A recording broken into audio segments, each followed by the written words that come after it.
안녕하십니까. 책 읽는 자유인 채널을 운영하고 있는 이선입니다. 예. 오늘 이번 시간은 세 번째 시간. 저는 오후에 제3의 침팬지 읽고 정견이하고 운동하고 와서 자리에 앉았습니다. 지금 8시 44분인데요. 내일 일이 잡혀 있어요. 물건도 실어놨고 오늘 아침에. 그래서 일찍 일어나야 돼요. 내일 5시에는 일어나야 될 것 같습니다. 8시까지 밀양에 가야 되기 때문에. 그래서 오늘 조금 공부량이 조금 적은 것 같아서 조금만 더 하고, 공부를 조금만 더 하고 책을, 미디어북을 하고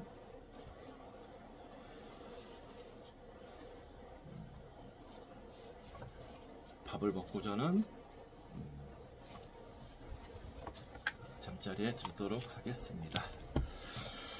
이번 시간은 돈의 철학. 돈의 철학 하기 전에 또 책 한 권 소개시켜 드리겠습니다. 자, 이 책입니다. 인간은 필요 없다. 자, 인간이 왜 필요가 없을까요? Humans did not apply. 인공지능 시대의 부와 노동의 미래. 제리 카플란 지음, 신동숙 옮김, 한스 미디어 되어 있는데요. 인공지능학자네요, 저자가.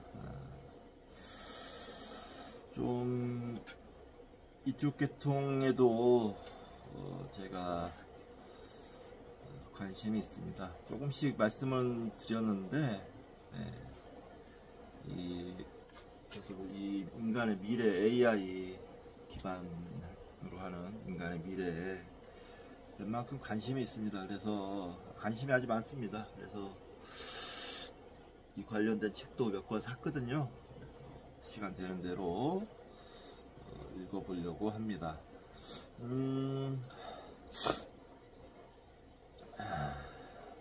이 책은 좀 쉽게 쓰여진 것 같고요. 평가도 아주 괜찮았어요. 그래서 AI 미래식에 대한 모습을 추론하는 데 있어서 쉽게 이해할 수 있는 그런 책을 찾다가 저 책을 고르게 됐습니다. 평가도 아주 좋더라고요. 자, 그렇고요. 이번 시간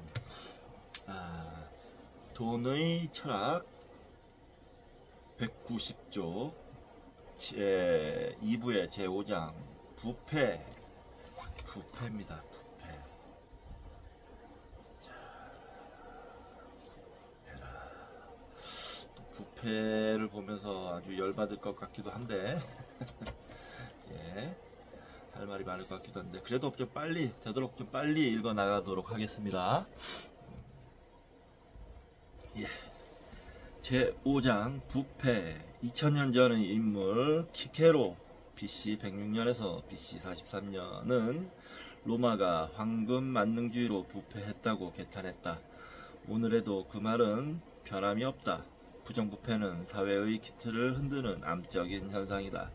부당한 방법으로 이를 처리하기 위한 뒷거래가 부정부패이다. 많이 좋아졌고 좋아지고 있지만 여전히 우리 사회 곳곳에는 부정부패가 공공연히 그리고 암암리에 이루어지고 있다. 아직도 부패공화국이라는 오명을 씻기에는 멀었다. 부패의 뿌리는 너무도 깊고 질기다. 콜옵션, 부패라는 뜻인가봐요. 부패는 라틴어 코, 함께, 럽트, 파멸하다의 합성어이다. 부패는 사회를 공멸시킨다. 네, 그렇죠. 아마 윤석열 요 3년 동안 어마어마한 부패가 벌어졌을 겁니다. 요건 민주정부에서 낱낱이 밝혀서 모두 단죄했으면 좋겠어요. 정화 작업은 반드시 필요합니다. 사라지지 않는 부정부패. 국민당의 부패로 인해 대만으로 밀려난 장제스 1887년에서 1975년 총통은 비리에 관련된 그의 며느리도 용서하지 않았다. 주 표시가 있습니다. 큰며느리가 밀수에 관련되었다는 보고를 받고 며느리를 집 밖으로 불러냈다. 그 사이 집안을 수색했는데 엄청난 양의 보석이 발견되었다. 장제스는 며느리에게 밥을 사주며 이게 마지막 식사가 될 것 같다고 말하고 생일 선물로 보석 상자를 선물했다. 보석 상자에는 권총이 들어있었다. 며느리는 그 권총으로 자살했다. 와, 살벌하네요. 이렇게 하면 뭐 부패가 안 없어질 수가 없겠죠. 살벌합니다. 그렇게 세워진 대만에는 부패한 공직자가 거의 없다. 참. 싱가포르 리콴유 1923년에서 2015년 총리도 부패 없는 나라를 만들었다. 그런데 우리의 역대 대통령들은 부패를 청산하지 못했다. 청산은커녕 직접 부정부패에 나서 감옥을 가고 세상에 비웃음을 샀다. 이 이명박 이 새끼도 아직 밝혀지지 않은 게 많고, 박근혜 이 여자도 밝혀지지 않은 게 많아요. 보수 정보만 들어서면 아주 그냥 못 헤쳐먹어서 난립니다. 전두환, 노태우 이 자식들의 꿈은 재벌이었대잖아요. 재벌, 정권 잡아서 재벌 되려고 그랬대잖아요. 실제로 어느 정도 이뤄냈고. 진짜 열받습니다. 우리 사회 곳곳이 성한데가 없다. 공무원들의 부패는 생계형 비리에서 축제형 부정으로 고질화 대형화되었다. 인구에 회자되는 유전무죄, 무전유죄의 법조비리, 원전비리, 방산비리, 수많은 건축비리, 납품이나 하청을 미끼로 리베이트를 강요하는 기업비리, 교사, 교수의 임용비리, 입시부정, 취업장사를 하는 노조간부, 시민운동을 빙자하여 뒤로 돈을 챙기는 NGO 간부 등 모두들 깊은 부패의 수렁에 빠져있다. 맞습니다. 아주 이분이 보니까 잘 알고 계신 것 같아요. 이것들 아주 그냥 다 지저분한 인간들 진짜. 이런 인간들이 꼭 사회에서 나가서 보면 어깨에 힘주고 조금 서민들 무시하고 엄청 잘난 척하고 싸가지 없고 그렇습니다. 개자식들 아주. 자, 스웨덴의 뮤르달 1898년에서 1987년은 아시아의 빈곤에 대한 10여 년의 연구 결과를 담은 아시아의 드라마 1968년로 1974년 노벨 경제학상을 받았다. 뮤르달은 빈곤의 원인으로 인구과잉, 자원 부족 등의 경제적 요인 외에 부패를 꼽았다. 아시아에서는 부패는 자연스러운 것이었고 윤활유로 취급되기도 했다. 뮤르달은 모든 부분에 만연된 부패가 하나의 민속이 되었다고 분석했다. 뇌물, 연줄, 급행료 등의 민속화된 부패는 경제발전을 저해하고 정부에 대한 신뢰를 떨어뜨려 정책의 효과를 감소시킨다. 그러니까요, 이게 계급의식에서 다 나오는 겁니다. 개놈 새끼들 아주. 요번 시간은 좀 강한 어조를 좀 쓰겠습니다. 저는 이런 거 보면 진짜 너무 열받아요. 1950년대 시골에서 소년기를 나는 1950년대 시골에서 소년기를 보냈다. 시골의 어린 나의 귀에 들리는 소리가 와이로, 백, 사바사바, 기름칠, 급행료 등의 부패 용어였다. 그만큼 부패가 만연했었다. 35년의 식민지 압제 뒤에 이어진 6.25 전쟁의 상흔이 가시지 않는 시기였다. 전쟁은 인간의 도의심을 무너뜨린다. 3년여의 전쟁을 치른 뒤 50년대 한국인의 삶은 최악의 상태였다. 이승만 이런 개자식부터 부패 덩어리였잖아요. 이승만의 이기붕에 뭐 그것도 깡패들, 조폭들이랑 손잡고, 그러니 50년대 한국인들의 삶이 쾌적했겠어요? 억울한 일 천지, 짜증나는 일 천지, 화나는 일 천지였겠지? 개놈 새끼들. 흔히 보릿고개 춘궁기로 당시의 어려움을 표현했다. 생존을 위한 몸부림이었다. 돌아보니 물질적으로 정신적으로 한국은 부패할 수밖에 없었던 시기였다. 그러나 절대 빈곤을 벗어나 세계 10위권의 OECD 회원국인 지금에도 떡값, 돈봉투, 촌지, 리베이트 등으로 그 명칭이 바뀌었을 뿐 여전히 부패는 사라지지 않아 부패의 토착화, 고착화를 염려하게 한다. 그러니까요. 반드시, 정말 반드시 윤석열 3년 동안의 부패 철저하게 밝혀내서 단죄해야 합니다. 자, 유혹에 약한 인간, 세상의 온갖 권력, 금력, 연줄 등이 우리를 바른 길에서 벗어나도록 유혹하고 있다. 내 마음이 약하고 힘이 모자라 이런 유혹에 넘어가면 망신을 당하고 인생을 망치고 만다. 사람은 저마다 생활 신조와 자기 질서가 있어야 한다. 그런 신조와 질서가 없으면 조그만 것에 부딪혀도 이내에 넘어지고 만다. 비록 가난해도 자기 질서를 지키고 사는 사람에게는 인간적인 긍지와 품위가 따른다. 예, 좋은 말입니다. 겉으로는 그럴듯하게 사는 사람이라도 생활에 규범이나 질서가 없다면 인간의 기품이 서지 못한다. 어려운 상황을 만나면 행동의 기준이 흔들린다. 2007년 연세대 총장 부인이 학부모로부터 2억 원을 받고 치과 대학장에게 편입학을 부탁하고 불합격하자 돈을 돌려준 불미스러운 일이 있었다. 총장 부인이 그러면 이불 속에서 샤바샤바 했을 거 아니에요. 에? 여보, 누구누구 좀 해줘. 총장 부인이 돈의 유혹을 받은 것이다. 아들이 운영하던 벤처기업이 파산하여 50여억 원의 빚을 졌는데 아버지가 연대 보증을 서는 바람에 땅과 아파트를 처분하고 월급을 차압당한 데다 학교 내 총장 공간에서 살아왔던 총장 부부가 퇴임 5개월을 앞두고 퇴임 후 거처할 곳이 없어 거처를 마련하기 위한 궁여지책이었던 것이다. 돈의 유혹을 이기지 못한 총장 부인의 몰지각한 행위로 사회적 물의를 일으킨 사건이었다.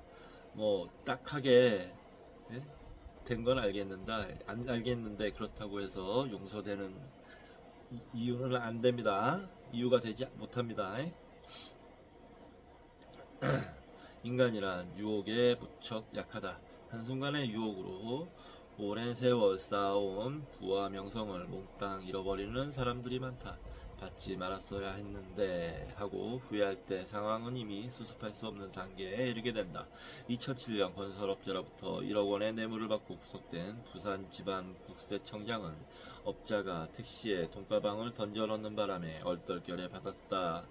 돈가방을 택시 밖으로 내동댕이 치지 못한 것이 천추의 한이라고 땅을 치며 후회했다. 아이고 참. 아예 만나질 말았어야 되죠. 예, 만나지를. 다사는 목민심서에 자기의 가치를 높게 매기는 사람은 작은 유혹에 넘어가지 않는다고 썼다. 자긍심 때문이다. 모든 것을 잃더라도 인격만은 꿋꿋하게 지켜야 한다. 부귀하면 근심하는 것보다 빈천하면서 편안하고 근심하는 것보다 빈천하면서 편안하고 자유로운 것이 훨씬 낫다. 맞습니다. 진정한 자유는 내면의 자유이다. 네. 정직이 깃들지 않은 부는 의미가 없고 마음의 평화도 얻을 수 없다. 자신을 포기한 자는 아무도 구할 수 없다. 노나라 제상 공의휴는 생선을 좋아했다. 많은 사람들이 그에게 생선을 바쳤지만 받지 않았다. 왜 좋아하면서 받지 않냐고 묻자 받으면 반드시 나를 낮추는 기색을 보이게 된다. 남에게 나를 낮추면 언젠가는 법을 어기게 되고 세상에서 쫓겨나게 된다고 답했다. 네. 부정행위는 경제행위. 2008년 6월 KBS 시사기획 쌈이 파헤친 한국 스포츠계 비리를 보고 혀를 차지 않을 수 없었다. 심판 매수, 승부 조작, 체육 특기생 진학 비리 등으로 얼룩진 복마전이었다. 스포츠 정신은 없고 돈만 있었다. 감독, 선수, 심판, 학부모가 먹이사슬을 형성하여 비리가 공공연하게 이루어지고 마땅한 해법도 없었다. 심판의 매수는 일부 타락한 심판들에게 국한된 것이 아니었다. 깨끗한 심판은 1%도 안 돼요. 심판 매수가 만연되어 있었다. 우리나라 프로야구 KBO가 작년에 1000만 관중을 돌파했고 올해도 1000만 관중을 돌파할 걸로 예상이 되고 있어요. 가장 큰 이유가 심판의 경기 개입을 최소화시켰습니다. 스트라이크 볼 판정도 기계가 하게 했고 아웃세이브 판정도 비디오 판정을 할 수 있게끔 해줘서 아주 공정하게 됐어요. 그걸로 인해서 사람들이 경기에 대한 신뢰가 가고 경기의 공정성에 대한 신뢰가 가고 믿음이 가고 거기에서 재미가 일어나는 겁니다. 그 전까지 심판들 돈 많이 먹었습니다. 밝혀진 것도 많이 있어요. 네? 그런 경기를 누가 보고 싶겠어요? 네. 야구 TV 중계 보면서 스트라이크 볼 판정 보면서 얼마나 짜증 많이 났습니까 그동안. 근데 작년부터 그게 싹 없어지면서 야구가 정말 깨끗한 스포츠, 네? 클린해지면서 사람들이 찾아드는 거예요. 물이 맑아지면 물고기는 찾아오게 돼 있습니다. 예. 그런 면에서 허구연 총재가 그걸 밀어붙였다고 하는데 아주 큰 박수를 보냅니다. 야구 팬으로서. 네. 임기가 보장되지 못하고 성적이 부진하면 하루아침에 목이 날아가는 감독, 코치들은 파리 목숨과 같고 선수들에게 진학이나 취업은 일생이 걸린 중대사이다. 선수, 감독, 코치, 학부모 모두가 반드시 이겨야 하는 절박한 상황이다. 승패의 열쇠를 쥐고 경기당 3, 4만 원의 수당을 받는 심판은 돈의 유혹을 이기지 못한다. 경기당 3, 4만 원의 수당밖에 안 돼요? 파리 목숨인 대학 감독도 성적이 생명이다. 이들이 체육 특기생 입학을 빌미로 돈을 받는 것은 사복을 채우기 위한 것이 아니었다. 우수 선수를 스카우트할 만한 돈을 마련하기 위한 고유 직책이다. 스타급 선수는 1억 원을 줘야 하고 일반 선수는 2천만 원을 줘야 한다. 그러나 대학에서 스카우트 비용을 주지 않기 때문에 부정 입학을 시켜 그 비용을 마련하는 것이다. 구조적으로 일어날 수밖에 없는 비리였다.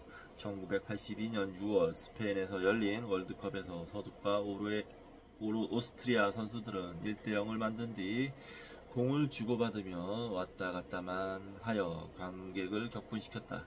양팀은 승부를 조작하여 2차 리그에 동반 진출하였고 알제리가 탈락했다.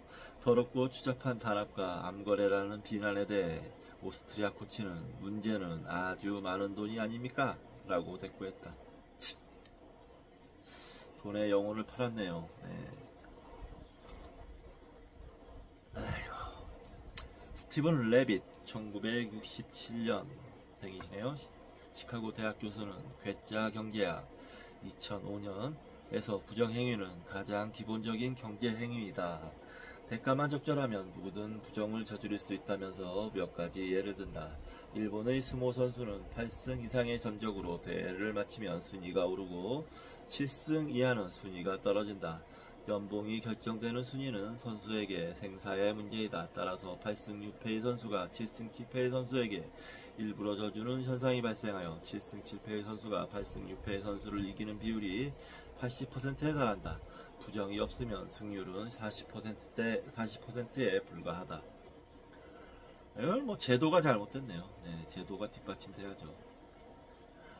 괴짜 경제학을 쓴 사람, 이 스티븐 레빗이라는 사람이 뭐 당연스럽다는 듯이 이런 말을 책에다 썼다는 거는 근데 썩 좋은 태도는 아닌 것 같아요. 부정행위는 가장 기본적인 경제행위다.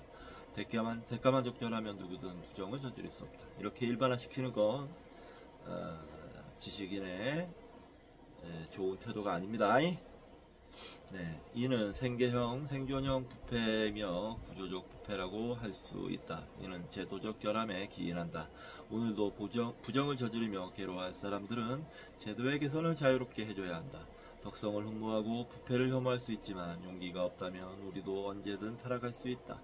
2008년 미국 공화당 대통령 후보였던 존 맥케인, 1936년에서 2018년의 말이다. 문제는 축제형 부패이다. 행여 축제형 부패가 이러한 구조적 생계형 부패와 동렬에 놓여서도 안 되고 자위의 빈미가 되어서도 안 된다. 예. 맞습니다. 군대와 부패. 북한 군대의 부패에 대한 풍자이다. 무력부는 무조건, 군단은 군말 없이, 사단은 사정 없이, 연대는 연달아, 대대는 대담하게, 중대는 중간에서, 소대는 소리 없이, 분대는 분별 없이 떼어먹고, 전사는 전혀 먹지 못한다. 소대장은 소소하게, 중대장은 중간중간, 대대장은 대량으로, 연대장은 연속해서, 사단장은 사정 없이, 군단장은 군데군데 떼먹는다. 그러나 이는 북한만의 현상이 아니다. 1950년대 후반 남한의 군복무자들이 겪은 가장 큰 고통이 배고픔이었다. 당시 비무장지대에서 복무했던 고향의 한 선배는 너무도 배가 고파 하루에도 몇 번씩 쥐레밭에 뛰어들어 죽고 싶었다고 회고했다. 아이고. 지금의 북한처럼 층층시 하는 병사들의 식량을 빼돌렸기 때문이다. 층층시하로 병사들의 식량을 빼돌렸기 때문이다. 군의 부패는 6.25 때의 국민방위군 사건으로부터 1974년에서 1996년의 율곡 사업 비리, 2010년대 방산 비리 등으로 끊임없이 이어지고 있다. 6.25 때의 국민방위군 사건, 여기 주 표시가 있습니다. 1951년 일사후퇴 때 제2국민병으로 편성된 국민방위군의 고급 장교들이 국고금과 군수 물자를 횡령 착복하여 아사자와 동사자가 9만여 명에 달했다. 제대로 지급되어도 새끼 주먹밥과 소금국도 빠듯한 예산에서 사령부가 3분의 1을 떼먹고 교육대의 간부와 기관 사병들이 떼먹어 병사들은 엄동살안에서 굶어 죽고 얼어 죽었던 것이다. 이승만 같은 놈이 대통령을 하고 있었으니까 이런 일이 벌어지지요. 에휴. 2010년대 방산비리 참 유명했죠. 이명박이. 손자병법에 전쟁은 속임수 라는 구절이 있다. 수단 방법을 가리지 말라는 의미이다. 거기에 명령과 무조건적인 복종으로 존립하는 군대의 부패는 사회의 어떤 조직보다 심하고 앞서간다. 특히 가난한 나라의 군대는 예외가 없다. 한국의 전두환, 노태우, 양씨를 비롯하여 중남미, 아프리카, 동남아 등에서 쿠데타로 집권한 군사정권이 한결같이 부정부패로 얼룩진 예는 이와 무관하지 않다. 군대의 부패는 상황이론으로도 설명이 가능하다. 군대라는 특수조직으로 인해 도덕성이나 정의감이 현저히 감퇴되는 현상이다. 20세도 안 된 여군이 포로를 성적으로 학대했던 2004년 이라크 포로 수용소 사건과 예비군복을 입으면 갑자기 언행이 거칠어지는 현상 등이다. 상황이 인간을 굴복시킨다는 상황이론은 스탠포드 대학에서 교도소를 꾸며놓고 일반인들을 교도관과 죄수로 나눠 역할 실험을 한 결과 군림과 복종의 관계가 형성되는 현상에서 나온 이론이다. 이거는 이제 제가 전에 루시퍼 이펙트 읽으면서 자세하게 설명해 드렸던 내용입니다.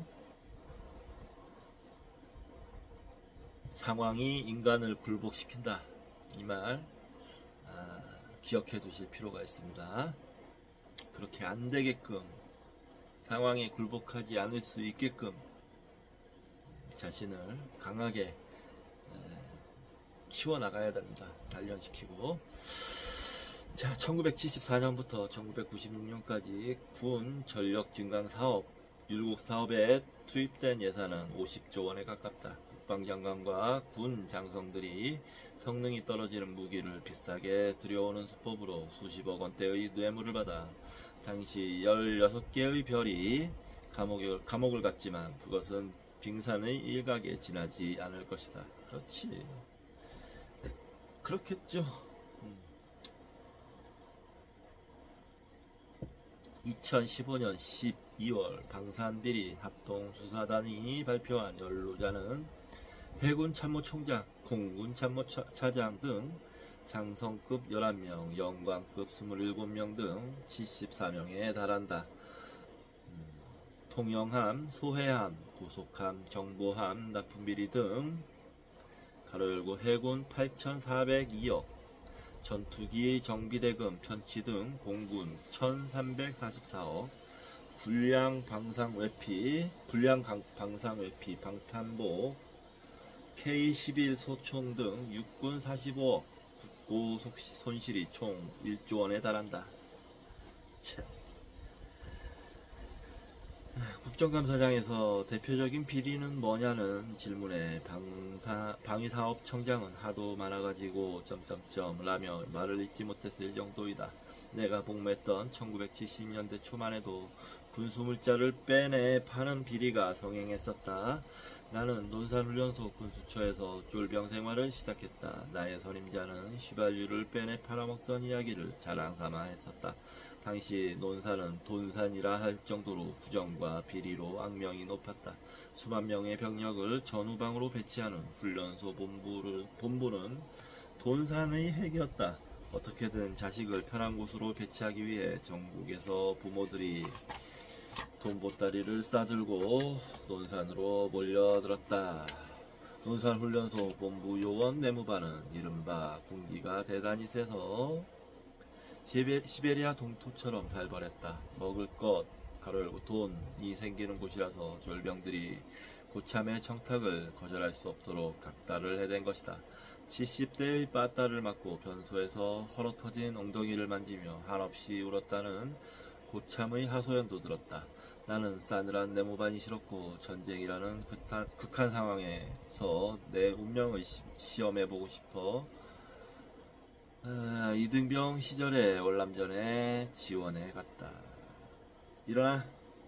오케이. 아우 다리 아파.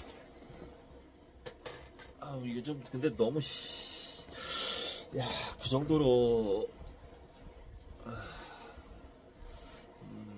내무반이 싫고 뭐, 운명을 시험해보고 싶었나요? 야, 월남전에 지원해 갔다.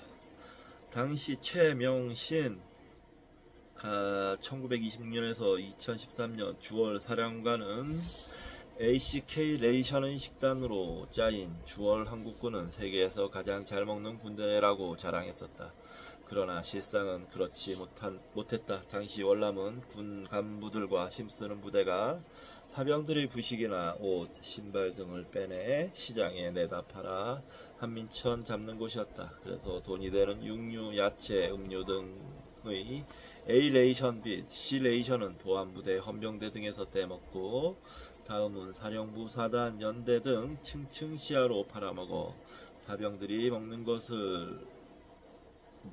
것은 팔아먹지 못할 우유나 K-레이션 등이었다. 게다가 신김치, 멸치, 오징어 볶음 등의 K-레이션은 코를 싸매고 먹어야 할 만큼 역한 냄새가 나는 형편없는 저질품이었다. 이름이 하필 명신이네요. 명신, 최명신.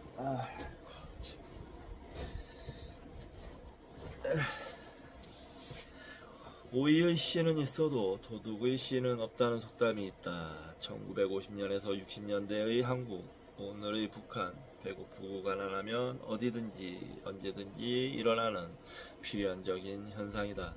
인간에게 측은지심, 수호지심, 사양지심, 시비지심 등 선한 마음이 없는 것은 아니지만 남이야 죽든 살든 나부터 살고 보자는 이기지심이 우선하기 때문이다. 예, 아주 적나라하게 비판을 하고 계십니다. 예. 저도 같이 비판하고 있는데 빨리 비판 빨리 마저 하고 밥 먹어야겠어요. 배고프네. 공직자들의 부패, 부정부패는 넓고 깊게 뿌리를 내리고 있다. 법을 어겨서라도 돈이면 해결된다는 생각을 가질 정도로 부정부패가 일상화되어 있다. 공직부패는 불법 탈법을 통해 돈을 벌려는 업주들과 그들로부터 금품비 향응을 제공받는 공무원들의 공생의식에 뿌리를 두고 있다.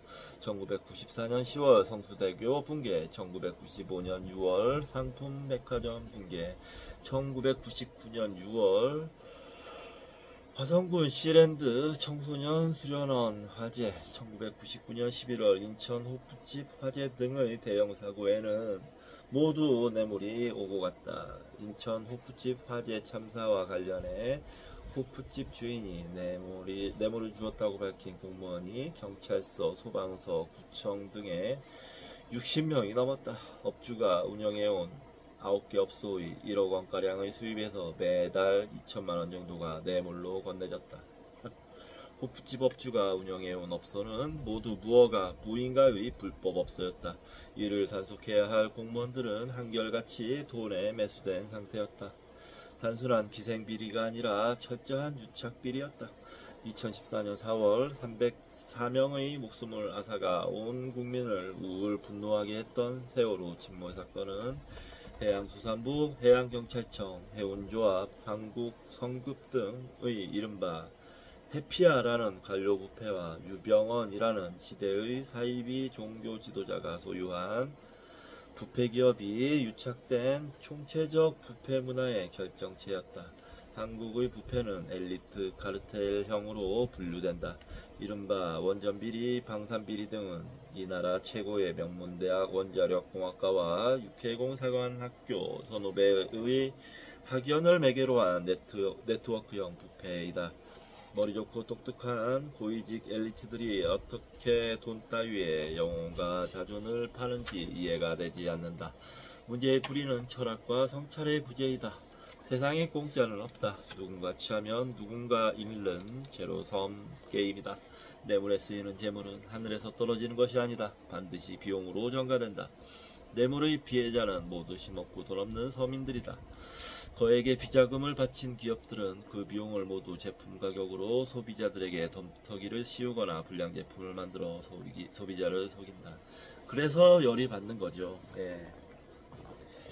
이게 진짜 가랑비에 옷 젖는다고 이게 서서히 말려 죽이는 거예요. 느끼지 못하게끔. 그러니까 심하게 표현하자면 찬물에 개구리를 넣고 끓여 죽이는 겁니다. 점점 온도를 높여서 밑에 불을 피워서. 맨 처음에 개구리는 모르죠. 참 뭐 시원하네, 살만하네 하다가 자기가 느끼지 못하는 속도로 점점점 물이 뜨거워지면서 결국 끓는 물에 죽는 겁니다. 뇌물도 마찬가지, 사회에 마찬가지 현상을 일으키는 겁니다. 다사는 말했다. 공직은 자고 나면 길 떠나는 여관이다. 너희들은 탁월한 능력을 타고났고 좋은 교육의 혜택을 받았으니 크고 어려운 나란 일을 맡아 효율적으로 해냄으로써 그만한 혜택을 받지 못한 사람들도 행복하게 잘 사는 나라를 만들어 사회에 대한 빚을 갚아라는 것이 공직에 부여된 사명이다. 그런데 이 다산 전야경 선생님께서 목민심서라는 아주 좋은 책을 지었지만 그 이후에 1800년대는 역대 우리나라 최고의 부정부패가 횡행하던 시기였죠. 망할 수밖에 없는 나라가 됐어요. 그래서 결국 망했고요. 자, 나는 공직자의 필수 덕목은 무엇보다 성공 후사라 생각한다. 그러나 선사 후공하는 공직자들이 너무 많아 항상 붕괴하고 아쉬워한다. 요번에 대표적인 인물이 한덕수 최상목이잖아요. 한덕수는 아마 파면 팔수록 나올 거고, 뭐 길게 얘기 안 하겠습니다. 최상목은 자기가 경제 장관으로 있으면서 그 우리나라 환율이 높아지면, 그러니까 우리나라가 손해를 보면 자기에게 이익이 되는 그런 미국 뭐 금융 상품을 샀다는 거 아니에요? 이 정도 되면 사이코패스 아닙니까? 거의 미친 거 아니에요? 미친 게 아니고 개념이 아예 없는 거죠. 사이코패스들이 그렇잖아요. 개념이 없잖아요. 참, 이해를 못하겠어요. 어떻게 공부하여 관리가 되려는 것은 봉사하기 위함이지 부귀를 얻자는 것이 아니다. 봉사는 국가사회의 밑바탕을 이루는 숭고한 미덕이다. 벼슬 하는 것은 의로움을 실천하기 위해서다. 개인의 명예나 출세가 목적이 아니라 우리 사회와 인류 공동체의 미래를 고민하는 사람이 되어야 한다. 공부가 나 혼자만의 탐욕수단으로 전락해서는 안 된다. 부패의 뒤에는 사치와 여자가 있다. 글쎄요. 생선 썩은 것을 그 냄새로 알고 사람 썩은 것은 상수 냄새로 안다는 말이 있다. 온갖 부정부패가 대부분 사치에서 비롯된다. 그렇죠. 사치하느라 늘 돈이 필요하고 빚은 늘어나며 결국에는 술에, 횡령, 범죄에 빠져든다. 2012년 서울 강남의 유흥업소 수십 곳에서 매달 수백만 원씩 상납을 받았던 한모 1969년생 경사의 SM7 승용차에는 아르마니 자켓, 프라다 운동화, 돌체 앤 가바나 청바지, 몽블랑 벨트, 에르메스 불가리 샤넬 향수가 가득했고 그의 집에도 100만원에 육박하는 구찌 지갑 등 각종 명품이 즐비했다. 중국에는 탐관오리는 항상 여색을 밝힌다는 말이 있다. 뇌물로 낭만한 16명의 중국 차관급 90%가 얼라이로 불리는 정부를 두고 있었고 1990년에서 2000년에 적발된 천여 건의 부패 사범 가운데 돈과 여색이 함께한 경우가 전체의 90%를 차지했다. 불법적인 방법으로 쾌락을 위한 돈을 획득하는 것이다. 그러고 보면 중국에서는 이제 뇌물 먹고 걸린 사람들을 사형에 처하는 경우가 많잖아요. 딴에는 이해가 갑니다. 이해가 가는 부분이 있어요. 심하다 라고 생각할 수도 있겠죠. 분명히 그렇지만 그냥 몰수하고 뭐 그냥 오래 징역을 살리는 게 맞지 않냐 이렇게 할 수도 있겠지만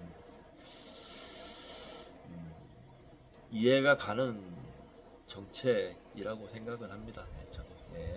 넘어가겠습니다. 거액의 뇌물수수와 공금 횡령으로 사형당한 시마이용 항저우 부시장은 내연녀가 10여 명에 달했고 정력도 좋네. 유주진 철도부장은 18명이었다.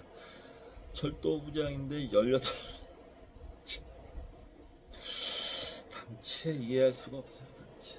2002년에서 2011년 40여 회에 걸쳐 4,732만 위안 가로 열고 81억 6천만 원을 수뢰하여 사형 선고를 받은 장시성 비서장 우지밍은 2015년까지 1,500명의 여자와 자겠다는 목표를 세우고 엽색 행각을 벌였는데 그의 쾌락 일기 수첩에는 여자 136명의 신상경 정보가 있었고 성관계를 한 장소, 시간, 횟수, 당시의 느낌 등이 기록되어 있었다. 또라이네요, 또라이. 참. 사연이 이해가 됩니다.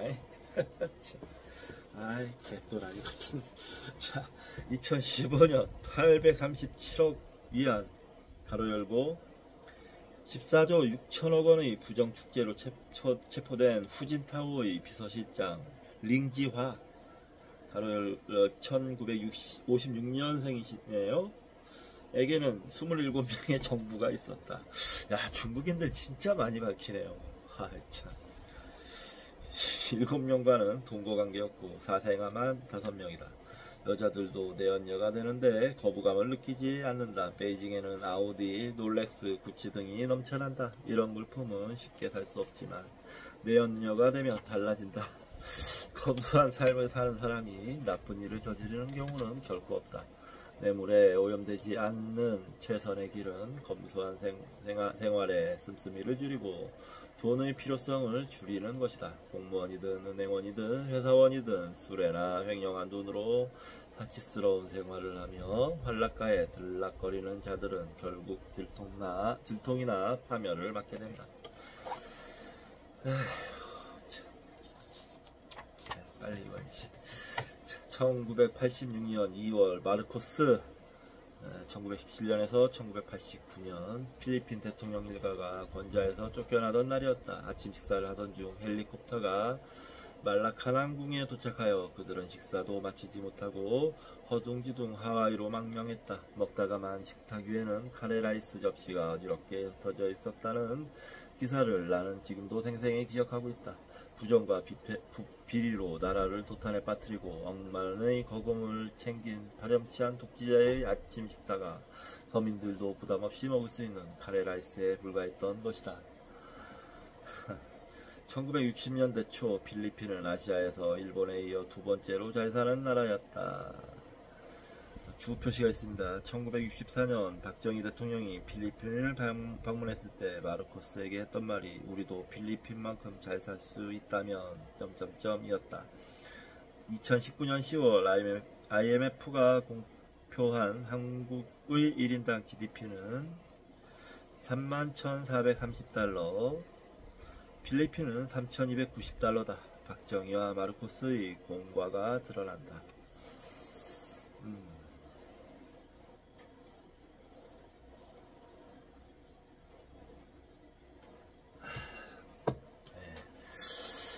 이분은 박정희 찬양론자인 모양이네요. 네, 넘어가겠습니다. 공이 있다고 저도 인정을 합니다. 네. 자, 박정희 전 대통령이 공이 있다고 인정을 합니다. 자, 1962년 한국의 1인당 GNP가 87달러일 때 필리핀은 170달러였다. 60년대 초에는 필리핀 업체들이 한국에 와 장충 체육관도 짓고 광화문의 문화관광부와 주한미국 대사관 건물도 감리할 만큼 필리핀은 잘나가던 나라였다. 1969년 이후 필리핀은 한국에 뒤떨어지기 시작했다. 1969년은 마르코스가 집권한 지 4년째였다. 나라의 운명이 정치 지도자에 따라 갈린 것이다. 1965년부터 21년 동안 집권하여 필리핀을 이 지경으로 만든 마르코스의 죄가 너무도 크다. 풍부한 천연자원에 많은 국민이 영어까지 하여 못 살 이유가 없는 나라이다. 집권기간 중 마르코스 일가가 소유한 기업은 90여 개에 달했고 이들 기업에 온갖 특혜와 지원을 하여 엄청난 부를 축적했다. 각종 이권과 바꾼 뇌물이 수억 달러, 축제한 재산은 100억 달러에 달하고 스위스 은행에 빼돌린 돈도 4억 5천만 달러나 된다. 마르코스는 참으로 어리석었다. 그의 삶에 필요한 것은 한 사발의 카레라이스에 불과하다는 것을 깨닫지 못했다. 성찰이 없는 삶을 살았기 때문이다. 후기 박정희도 그랬습니다. 경제 규모가 커져서 박정희가 해먹은 돈의 티가 상대적으로 좀 안 났을지 몰라도 박정희도 온갖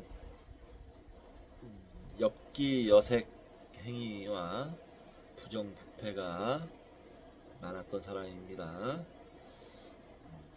넘어가겠습니다. 대만의 총통부인 천수이벤 1951년생이네요. 전 총통은 도시락도 못 가지고 다닐 정도로 가난한 소장농의 아들로 태어나 인권 변호사가 되었고 대만의 아들로 불리며 대만 역사상 최초로 정권 교체를 이뤘던 입지전적 인물이다. 그러나 2008년 5월 퇴임 후 국가 기밀비 횡령, 직권 남용 빚, 뇌물수수 등 12억 대만 달러 가로 열고 450억 원의 불법 자금을 조성하여 해외 비밀계좌로 빼돌린 혐의로 2010년 11월 최고 법원에서 19년 벌금 55억 원, 아내 유수전은 19년 7개월 벌금 55억 원을 언도받고 복역 중이다. 10년이 지났지만 2020년 현재 사면되어 출소되었다는 소식이 없다. 야당 시절 정치 테러로 의심되는 교통사고로 하반신을 쓰지 못한 채 휠체어 생활을 하는 유수전 1952년생이네요. 총통 부인은 민주 영부인으로 불리며 깨끗한 이미지를 유지했으나 백화점 상품권 수뢰 의혹에 이어 주식빚, 펀드 수기로 막대한 수익을 챙기고 정부 인사에 개입하는 등 추문이 잇따르고 보석과 명품으로 치장하기를 즐겨 대만의 이메일다라는 별명까지 얻었다. 그녀는 부잣집 딸인데다 총통 부인으로 부러울 게 없는데도 돈의 유혹에 말려들어 총통 부인이라는 영예를 헌신장처럼 팽개치고 국민의 사랑과 여망을 배반하며 돈의 영혼을 팔았던 것이다. 네. 제발 이번 이재명 정부는 대통령과 명부인 그리고 그 가족들이 어떤 구설수로 문제가 되지 않았으면 좋겠습니다. 네. 말씀드렸지만 저 민주당에 저는 입당했습니다. 네. 민주당은 당비도 월 만원씩 내고 있고요. 권리당원입니다. 이런 말 할 자격이 되죠? 자, 입당한 지는 얼마 안 됐습니다. 6월 달에 했어요. 아직 한 달도 안 됐습니다. 네. 반면에 2008년 3월, 12월 총통에 당선된 마잉주 1950년생이네요. 총통의 아내 저우메이칭 1953년생이네요. 이 옷차림은 수수하다 못해 소박할 정도이다. 대만인들은 그녀의 옷차림에서 서민과 함께하는 퍼스트 레이디의 면모를 잊고 존경한다. 남편이 총통에 당선된 다음날 저우 여사는 청바지에 외투 차림으로 버스를 타고 직장인 자오펑 금융공사까지 출근해 화제가 되었다. 이러니 대만이 발전을 하는 거죠. 대만 언론이 조사한 청바지와 외투의 가격은 각각 2만원과 33,000원이었고 핸드백은 56,000원이었다. 소장한 핸드백 중 가장 비싼 게 20만원 정도라고 한다. 그녀의 검소함은 부유한 가정 환경에서도 검약하라는 친정아버지의 가정교육과 공직자인 남편에게 누가 되는 행동을 삼가라는 시아버지의 유문을 따르기 때문이다. 그렇게 생각하다 보니까 생각나는 게 문재인 대통령 시절에 김정숙 여사에 대해서 조금 제가 제일 유심히 봤던 것이 옷이었어요. 김정숙 여사가 굉장히 옷을 다양하게 고급스러운 옷을 다양하게 계속 바꿔서 입더라고요. 생각하기에 좋지 않다 라고 생각했었어요. 저게 영부인으로서는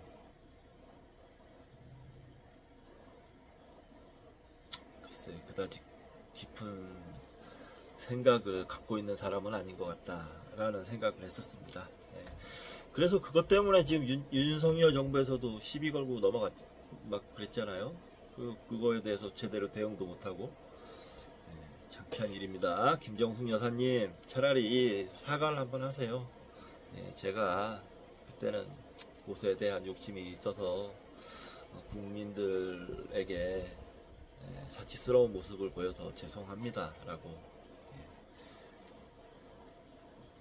뭐 협찬을 받았든 뭘 했던 어쨌든 좋지 않은 모습이었다고 생각합니다. 자, 뇌물은 인격과 영혼을 파는 것. 인류가 가장 먼저 시작한 거래는 매춘이라고 한다. 두 번째로 뇌물을 꺾는 사람이 많다. 뇌물의 역사는 그만큼 뿌리가 깊다.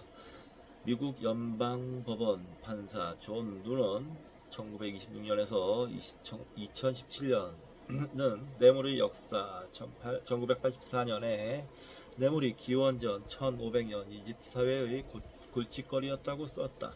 그래서 파라오는 관리를 배불리 먹여라. 넉넉하지 못하면 편파적이고 뇌물에 무너지기 쉽다고 후계자에게 충고했다. 우리는 매춘을 경멸한다. 뇌물은 매춘보다 훨씬 못하다. 매춘은 생존을 위해 나서는 경우가 많다. 뇌물을 받는 위치에 있는 사람들은 크든 작든 보통 사람이 갖지 못한 권한을 주고 있다. 그렇죠. 그리고 그들은 생활고를 겪을 만큼 궁핍하지도 않다. 그들이 받은 뇌물은 땀 흘려 번 돈이 아닌 불로소득이기 때문에 거의 사치와 낭비로 당긴된다. 예, 이 말에 100분 동의합니다. 뇌물은 매춘보다 훨씬 못하다. 매춘은요, 정말 살기 위해서, 살아가기 위해서 행하는 일입니다. 예.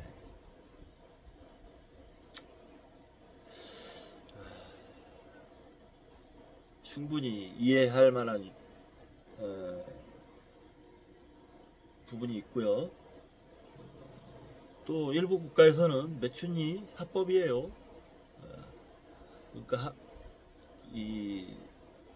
얼마든지 합법적으로 합리적으로 생각할 수 있는 부분이 있는 겁니다. 매춘은. 그리고 매춘은 엄연한 노동입니다. 얼마나 힘든 노동입니까?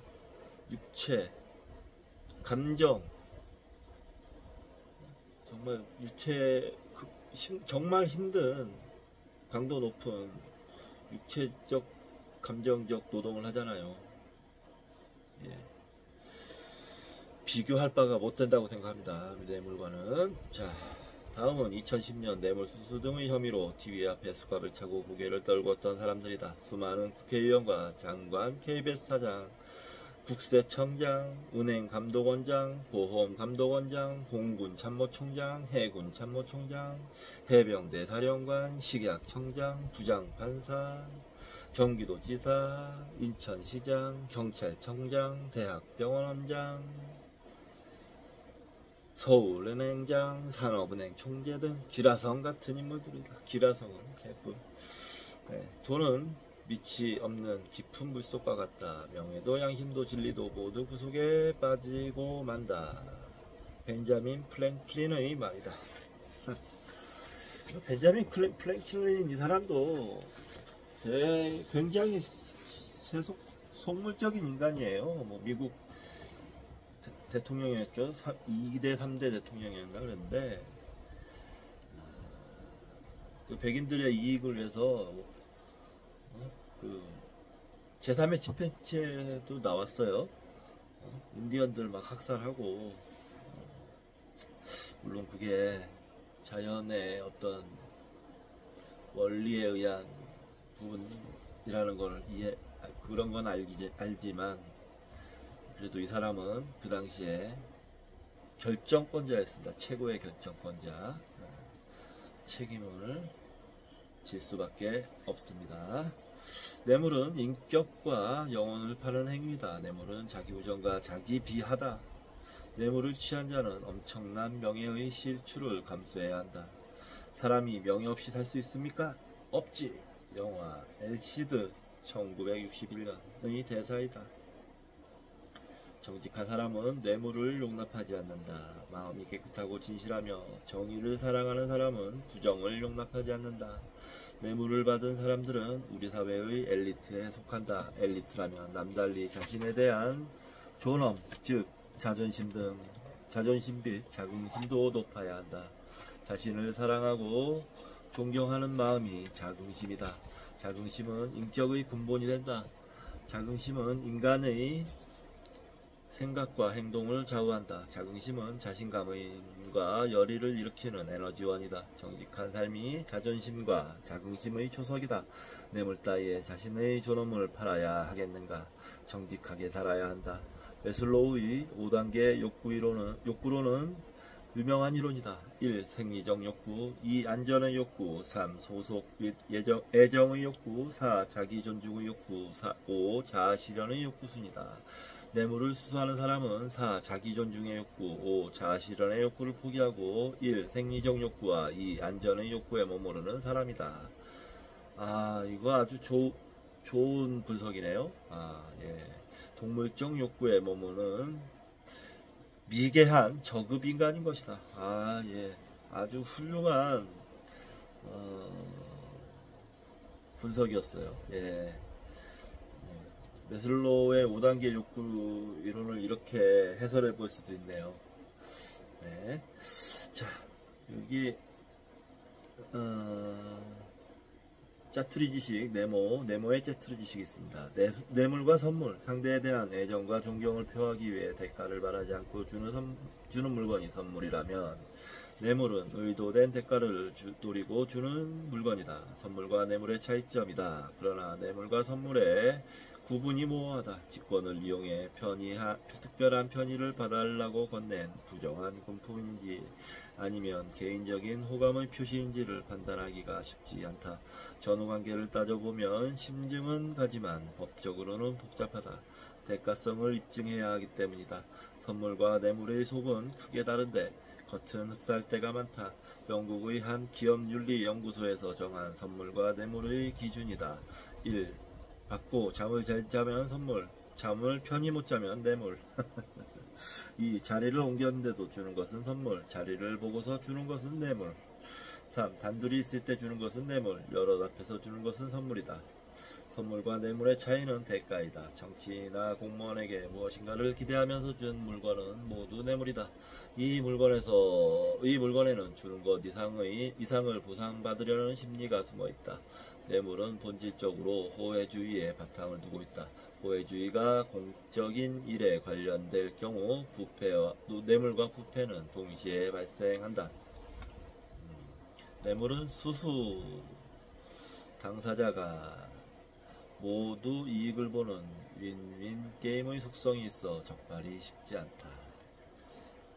여기서 수수 당사자라는 것은 주는 사람과 받는 사람을 얘기하는 거죠. 윈윈 게임이라 그 둘만 이기겠죠. 둘만 윈윈이겠죠. 그러다 걸리면 둘 다 망하겠죠. 참. 요 윤석열 정권 하에서 아주 은밀히 많이 는 일들이 벌어졌잖아요. 김건희 여사 아주 얼마나 음흉합니까? 다 뇌물이에요. 네. 자, 사지와 포승의 후손, 세상에 비밀이 없다는 의미로 사지가 인용된다. 중국 동한의 양진 54년에서 124년은 박학다식하고 인격도 출중해 찬사와 존경을 받았던 인물이다. 동래군 태수로 부임 도중 창읍의 객사에 머물게 되었다. 양진이 형주 자사로 있을 때 청구했던 창읍의 현령 왕밀이 객사를 찾아왔다. 밤이 되자 왕밀은 품에서 황금 10근을 꺼내 양진에게 주었다. 양진은 물리치면서 이렇게 말했다. 내가 자네를 추천한 것은 자네를 잘 알기 때문이었네. 그런데 자네가 나를 어떻게 보고 이런 짓을 하는가? 그러자 왕밀이 날도 저물어 아무도 이 사실을 모르니 부디 받아 주십시오라고 간청했다. 양진이 하늘이 알고 땅이 알며 자네가 알고 내가 알고 있네. 그 무슨 소린가? 라고 꾸짖자 왕밀은 고개를 떨구고 물러갔다. 그렇죠. 예. 이처럼 청렴결백한 양진은 가난할 수밖에 없었다. 양진의 친구들은 재산을 모아 자손에게 남겨주라고 추구했지만 양진은 다음과 같이 답했다. 나는 재산을 남기지 않는 대신에 후세로부터 그들이 청렴결백한 관리의 자손이라는 칭찬을 듣게 하고 싶네. 이야, 정말 멋진 사람이네요. 자손에게 이러한 평판을 남기는 것은 정말로 좋은 내가 아닌가. 아유, 정말 멋진 분이시네요. 양진, 네, 양진, 중국 동한의 양진, 네, 기억하겠습니다. 청백리의 대명사이며 포청천으로 잘 알려진 북송의 포승은 자손들에게 다음과 같은 유언을 남겼다. 자손들 가운데 관직에 나가 부정한 짓을 저지르면 본가로 돌아오지 못하게 하고 죽어서도 선영에 묻힐 수 없게 하라. 내 뜻을 따르지 않는 자식은 내 자손이 아니다. 멋집니다, 이분도. 포승 999년에서 1062년의 유언은 후손에게 깊은 영향을 남겼다. 중국 해방일보에 따르면 포승의 고향인 안휘성 비동현 대포촌에는 포승의 후손으로 300여호 1500여 명이 살고 있는데 부정, 부패 등 비리에 연루된 사람이 하나도 없다. 포씨 집안의 후손들은 1000년 전의 할아버지를 자랑스럽게 여기면서 온갖 부정과 뇌물이 난무하는 중국에서 흐트러지지 않고 모범적으로 살고 있다는 것이다. 선조에 대한 자부심이 후손들의 삶에 막중한 역할을 하고 있음을 말해주고 있다.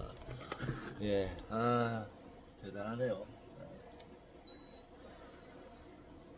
수치심과 양심.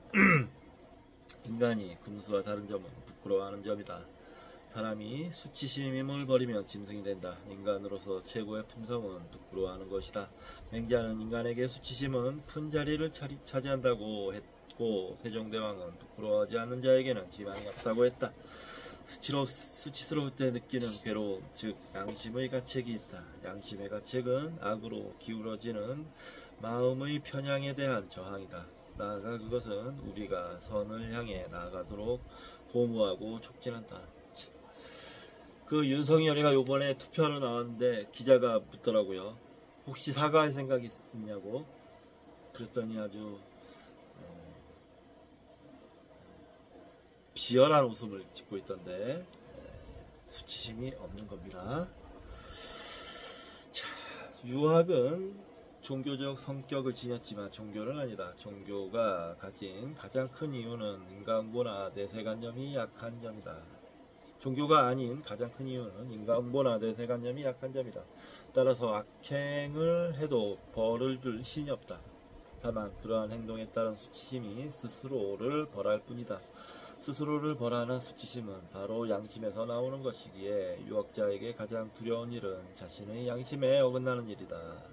정관정요에 있는 내용이다. 대장군이며 당태종의 처숙인 장손 순덕이 비단을 선물로 받아 말썽이 생기자 당태종 599년에서 649년은 순덕은 나라를 이롭게 했다. 그래서 나는 그의 부고를 공유했건만 어떻게 재물을 탐하게 되었을까 탄식하며 오히려 비단 수십 피를 하사했다. 순덕은 법을 어기고 재물을 받았으니 그 죄를 용서할 수 없는데 어찌 비단까지 내리십니까? 라는 상주에 태종은 그 사람도 양심이 있을 것이니 비단을 챙긴 죄책감이 형을 받은 것보다 심할 것이다.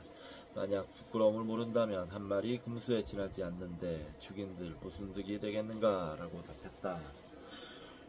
당태종이 이 생각보다 대단한 사람이었군요. 정관정요.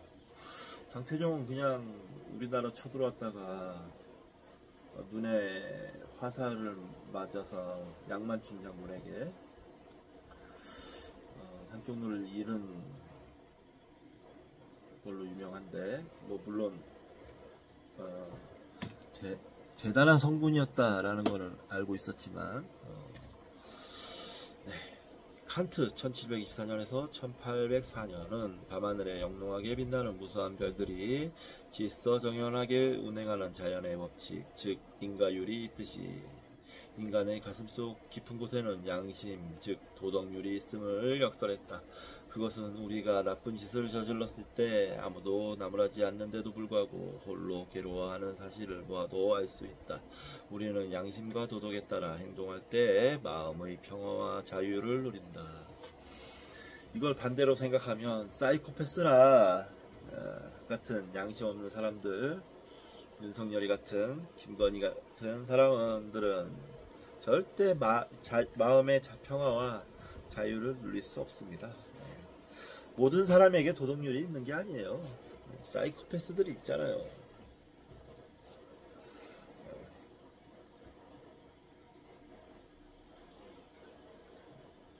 자, 도덕은 타인과의 관계이지만 자기에 대한 관계이기도 하다. 그 매개체가 양심이다. 양심은 정신의 지배자이며 행동, 사고, 믿음, 생활의 지배자이다. 양심은 목숨도 지배한다. 2004년 2월에서 4월 안상영 부산시장, 남상국 대우건설 사장, 박태영 전남지사 등이 연이어 자살했었고, 2009년 5월 23일 이른 새벽에 노무현 대통령은 고향마을 부엉이 마을 바위에서 뛰어내렸고, 2018년 7월 노회찬 의원은 아파트 17층에서 투신자살했다. 그들이 극단적 길을 택한 것은 모두 양심의 가책과 수치심 때문이었을 것이다. 노무현 대통령에 대해서는 주급 표시가 있습니다. 노 대통령은 640만 달러, 가로열고 77억 원의 포괄적 뇌물죄 혐의를 받고 스스로 목숨을 끊었다. 돈이 그를 죽인 것이다. 아내가 미국의 자식들을 팔아 돈이 필요하다며 이른바 가족같이 친밀한 박연차 회장에게 돈을 요구했던 것으로 추정된다.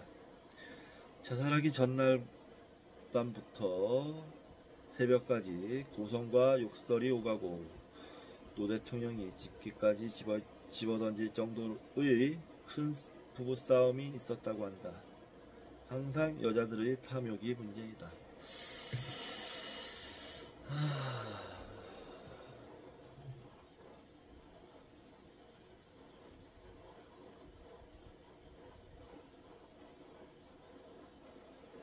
이 사람이 지금 이분이 저자가 노무현 대통령에 대해서 이렇게 비난을 하는데, 이 노무현 대통령께서 먹은 것도 아니고 부인께서 뭐 무슨 일이 있었던 모양인데 그걸 이렇게 비열하게 비난하는 건 옳지 않습니다. 이명박, 박근혜 아직 전부 밝혀지진 않았지만 윤석열, 김건희 얼마나 헤쳐먹었습니까? 비교가 됩니까? 예? 비교 대상이 돼요? 어디 사탕 하나 훔쳐먹은 거하고 은행을 털어버린 거하고 비교가 되냐고요. 저자님, 예? 보수인 모양인데 성향이. 임성민 저자님, 비교됩니까? 창피하지 마세요. 네? 아까도 얘기했잖아요. 양심 있는 사람들이 마음의 평화가 있고 진정한 자유를 찾는다고. 그런 면에서 봤을 때 노무현과 이명박, 박근혜, 윤석열, 김건희 말은 천지 차이예요. 어디서 이런 같은 선상에서 비난을 해요? 고성과 욕설이 오간지 들었어요? 녹음돼 있어요? 이상한 사람이네 아주. 참. 노회찬 의원만 해도 그래요. 그 뇌물의 액수가 비교가 안 됩니다. 소수의 액수를 실수로 먹어서 그 양심의 가책으로 죽은 사람들과 어떻게 아예 해먹으려고 작정을 한 사람들하고 똑같은 선상에서 비교를 해요. 자, 계속 읽겠습니다. 양심은 고상한 품성과 저급한 본성이 갈등을 일으킬 때 그 모습을 드러낸다. 양심은 영속적이고 보편적이다. 양심은 유혹에 대항할 힘을 준다. 양심은 인간과 동물을 구별해주는 차이점이다. 진화학자 찰스 다윈 1809년에서 1882년의 말이다. 1789년 프랑스 혁명 후 치안재판소의 판사였고 작가였던 주제프 주베르 1754년에서 1824년은 삶을 비추는 등불은 이성이고 삶을 인도하는 지팡이는 양심이라고 썼다. 제가 진짜 화딱지 나가지고 더 욕하고 싶은데 이 정도에서 참겠습니다. 근데 그렇다고 해서 뭐 이 책을 그냥 도중에 딱 안 읽어버리면 그것도 제가 너무 쪼잔한 인간이 돼요. 좋은 내용만 비판할 거는 비판하고 좋은 내용만 골라서 취하도록 하겠습니다. 자, 아름다운 참회 미국 재무부 우편함에는 매일 현금과 수표가 붙여져 오는데 우표를 2번 사용한 데 대한 변상, 군대에서의 횡령 등 각종 양심에 꺼리끼는 짓으로 국가에 손해를 입혔다고 생각하는 사람들이 익명의 편지와 함께 자기가 취한 이익을 상환하는데 몇 센트부터 최고 13만 9천 달러의 수표가 있었다. 양심의 고통보다 큰 고통은 없을 것이다. 2004년 5월 70대 할머니가 서울역을 찾아가 현금 30만원이 든 봉투를 내놓으며 이렇게 말했다. 37년 전 생활이 너무 어려워 열차에 무임차한 경우가 많았습니다. 지금도 그때 일을 생각하면 마음이 무거워 속지 않은 마음으로 열차 운임을 갚기 위해 왔습니다. 2017년 5월 15일 열받네. 노무현 대통령 그 정부 전까지 그 어떤 정부보다도 노무현 대통령 정부가 가장 청렴한 정부였어요. 깨끗하고 어디다 대고 비교를 해요. 뭐 좀 싫어할지 어쩐지 모르겠는데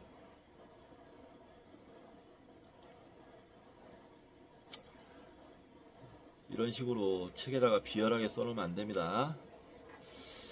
자, 2017년 5월 15일 노무현 정부 때 그걸 발판으로 해서 굉장한 성장을 이룬 거는 생각 안 합니까? 자, 2017년 5월 15일 경북 구미역의 61세 여성이 편지와 현금 55만원이 든 봉투를 들고 갔다. 편지엔 44년 된 빚을 갚으려 합니다.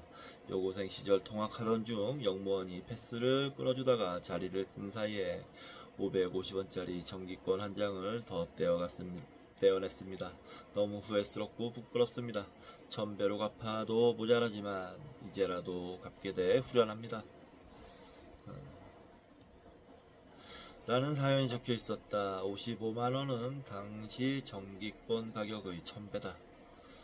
배가 고파 길가에 세워둔 자전거를 훔쳐 판 돈 2,500원으로 라면도 사고 밀린 방세도 해결했던 가난한 21세 청년.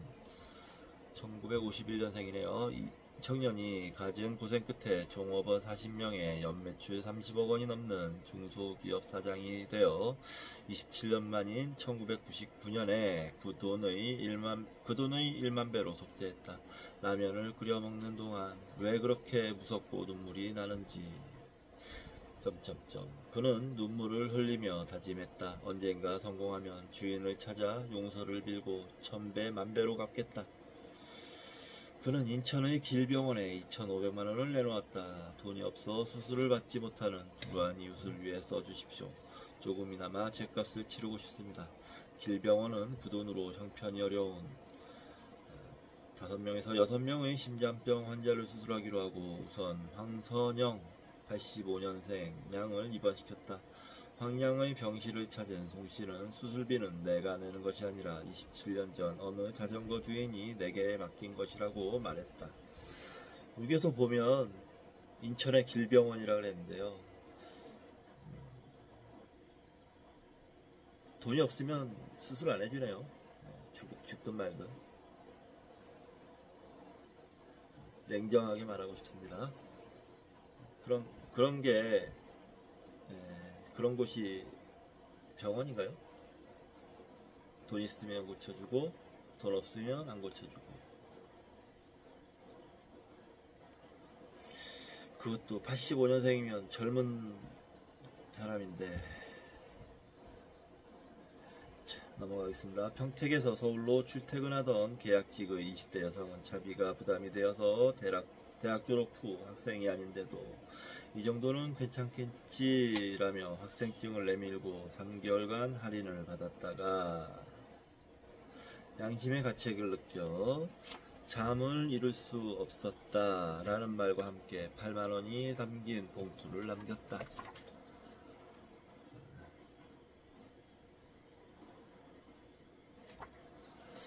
사람은 누구나 상황이나 환경에 따라 뜻하지 않게 잘못을 저지를 수 있다. 그리고 잘못은 감추고 싶고 또 영원히 묻혀지기를 바란다. 그렇게 작은 잘못이라도 참회한다는 건 쉬운 일이 아니다. 과거 자신이 저지른 과오를 뒤늦게 고백하거나 남에게 진 빚을 몇십 배, 몇백 배로 갚는 아름다운 참회가 양심의 무게를 실감나게 한다. 이런 사람들이 있어 끊임없는 부정부패에도 불구하고 이 사회가 유지되고 굴러가고 있는 것이다. 저자님, 네? 임성민님 또 참여하십시오. 분명 당신은 삐뚤어진 마음을 갖고 있어요. 수구적인 마음인 것 같은데, 네. 참여하십시오. 생각을 합리적으로 하세요. 자, 짜투리 지식입니다. 이 사회를 지탱해주는 사람들. 2001년 리더스 다이제스트는 세계 각국의 도시에서 $50에 해당하는 현지돈과 주인의 연락처가 담긴 지갑 1100여 개를 일부러 분실한 뒤 회수율을 조사했다. 노르웨이와 덴마크는 100%였고 전세계 평균은 56%였다. 한국은 회수율 70%로 일본, 호주와 함께 공동 3위의 정직한 국가로 분류되었다. 아시아에서는 싱가포르가 회수율 90%로 가장 높았다. 회수율이 낮은 국가는 멕시코 21%, 중국 30%, 이탈리아 35% 순으로 부정직한 나라라는 불명예를 안았다. 미국 67%, 영국 65%, 프랑스 60%, 독일 45%, 러시아 43%였다. 독일이 좀 의외네요. 독일 사람들 정직한 줄 알았는데 45%밖에 안 되다니. 대도시보다는 중소도시에서 회수율이 높았으며 호텔, 병원, 교회, 사찰 등의 종교시설에서 분실한 지갑이 시청이나 길거리에서 분실한 지갑보다 회수율이 높았다. 우연히 무인 베이글 사업을 하게 된 펜필드는 매주 140개 회사에 8,400개의 베이글을 공급하면서 사람들의 정직성을 분석해 보았다. 1992년부터 이 금액이 원만하게 하락하여 2001년 여름 87%까지 하락했다. 그해 9.11 이후 2% 상승한 이후 계속 89%를 유지하고 있다. 87%는 유혹에 저항하여 이 사회를 지탱하는 본류가 되고 있다. 13% 정도가 사회를 혼탁하게 하고 있는 것이다. 예, 5장 끝났습니다. 예, 5장 끝났고요. 굉장히 대체로 좋은 내용이었는데 너무 임팩트가 큰 잘못된 내용이 있어서 제가 화가 좀 났어요. 났고 이 항의의 의미로 한 일주일 동안 이 돈의 철학 이 책을 한 일주일 동안은 읽지 않겠습니다. 다른 중론하고 제3의 침팬지 또는 그 외의 책을 읽도록 하겠습니다. 그렇고 일단 여기 보면 보여드려 두 개밖에 표시를 안 했어요. 썩 그다지 깊이 있는 책은 아닙니다. 그냥 재밌게 읽으면서 뒷담화도 까고 그 정도 재미가 있는 책인 것 같아요. 저런 보수적인 사람의 특징이 뭔가 아는 척하려고 굉장히 노력한다는 거예요. 실제로는 근데 실상에 대해서는 접근을 못하는 경우가 많아요. 그래서